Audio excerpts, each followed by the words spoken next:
Today, some screen caps of Umberto Lenzi's 1980 cannibal feature, Eaten Alive. Released, no doubt, in response to Diodado's Cannibal Holocaust.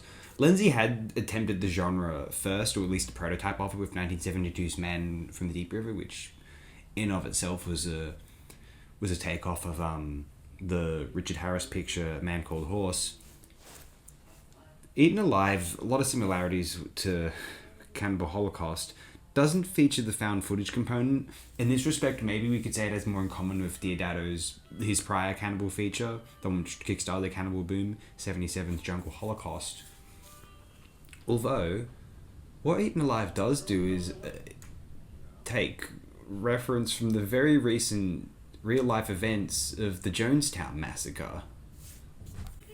I find the way the film opens to be fascinating. This assassin from the Amazon jungle tracks some ex-members of this Jonestown cult to Niagara Falls and to a couple of locations in New York City and assassinates them via a poison dart and a one of those, hollowed out sticks that they blow the dart through.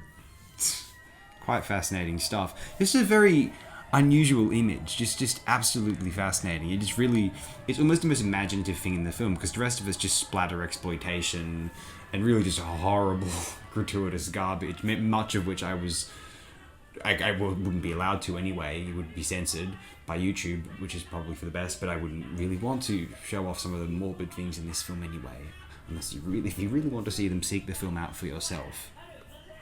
Umberto Lenzi's cannibal films, or at least Eaten Alive and its somewhat follow-up 81's Cannibal Ferox, in a sense they're more brazen and honest than the Diodado pictures, although they lack a certain refinement.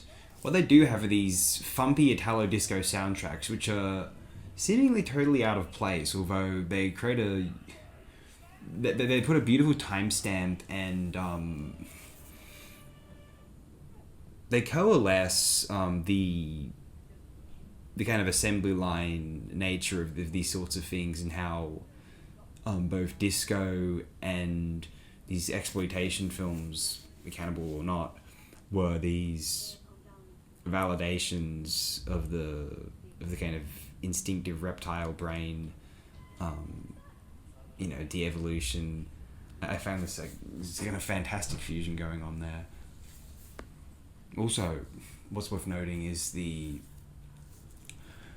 Umberto Lenzi had worked on a horror film around this time, 1980's Nightmare City, which is actually, rather than able to make a video on Nightmare City one of these days, although I'd like to recommend it quickly, as if one is a fan of the zombie films of around this time, your Dawn of the Dead, the boom following Romero's great work in Dawn of the Dead. Nightmare City is very enjoyable, early example of good runner zombie material, if you know what I'm referring to. Certainly do. Anyway, I hope everyone is well. Do check out Eaten Alive if you're so inclined, or don't. I don't know how many people ought to be watching this film. There's a distinct morbid appeal in these films as artifacts of the 20th century, so there is a historical curiosity on my end in unearthing these and watching these, educating others about them. Anyway, have a fantastic day, night, wherever you are. I hope everyone is absolutely as well as can be.